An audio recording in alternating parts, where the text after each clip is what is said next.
Hello, I'm David Skinner. I'm the Director of Instrumental Arts at the King's Academy, and I will be starting from chapter 15 of the book of Mark. Very early in the morning, the chief priests with the elders, the teachers of the law, and the whole Sanhedrin made their plans. So they bound Jesus, led him away, and handed him over to Pilate. "Are you the king of the Jews?" asked Pilate. "You have said so," Jesus replied. The chief priests accused him of many things. So again, Pilate asked him, "Aren't you going to answer? See how many things they are accusing you of?" But Jesus still made no reply, and Pilate was amazed. Now it was custom at the festival to release a prisoner whom the people requested. A man called Barabbas was in prison with the insurrectionists who had committed murder in the uprising. The crowd came up and asked Pilate to do for them what he usually did. "Do you want me to release to you the king of the Jews?" asked Pilate, knowing it was out of self-interest that the chief priests had handed Jesus over to him. But the chief priests stirred up the crowd to have Pilate release Barabbas instead. "What shall I do then with the one you call the king of the Jews?" Pilate asked them. "Crucify him," they shouted. "Why? What crime has he committed?" asked Pilate. But they shouted all the louder, "Crucify him." Wanting to satisfy the crowd, Pilate released Barabbas to them. He had Jesus flogged and handed him over to be crucified. The soldiers led Jesus away into the palace, that is the praetorium, and called together the whole company of soldiers. They put a purple robe on him, then twisted together a crown of thorns and set it on him. And they began to call out to him, "Hail, King of the Jews!" Again and again they struck him on the head with a staff and spit on him. Falling on their knees, they paid homage to him. And when they had mocked him, they took off the purple robe and put his own clothes on him. Then they led him out to crucify him. A certain man from Cyrene, Simon, the father of Alexander and Rufus, was passing by on his way in from the country, and they forced him to carry the cross. They brought Jesus to the place called Golgotha, which means the place of the skull. Then they offered him wine mixed with myrrh, but he did not take it. And they crucified him.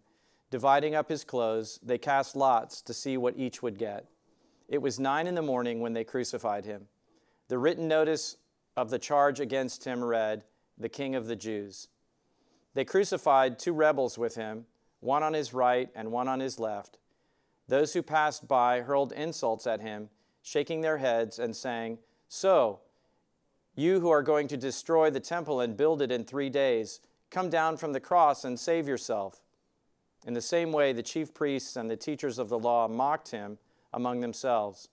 "He saved others," they said, "but he can't save himself. Let this Messiah, this King of Israel, come down now from the cross, that we may see and believe." Those crucified with him also heaped insults on him. At noon, darkness came over the whole land until 3 in the afternoon. And at 3 in the afternoon, Jesus cried out in a loud voice, "Eloi, Eloi, lema sabachthani," which means, my God, why have you forsaken me?" When some of those standing near heard this, they said, "Listen, he's calling Elijah." Someone ran, filled a sponge with wine vinegar, put it on a staff, and offered it to Jesus to drink. "Now leave him alone. Let's see if Elijah comes to take him down," he said. With a loud cry, Jesus breathed his last.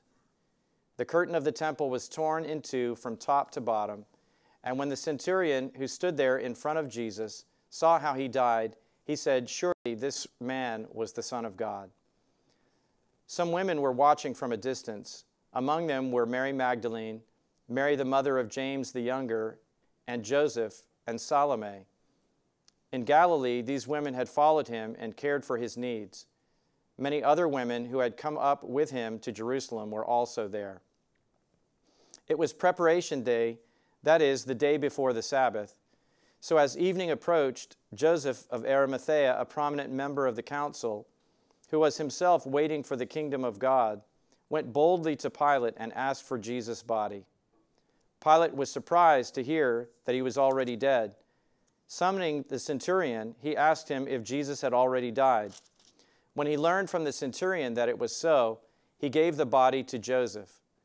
Joseph bought some linen cloth, took down the body, wrapped it in the linen, and placed it in a tomb cut out of a rock.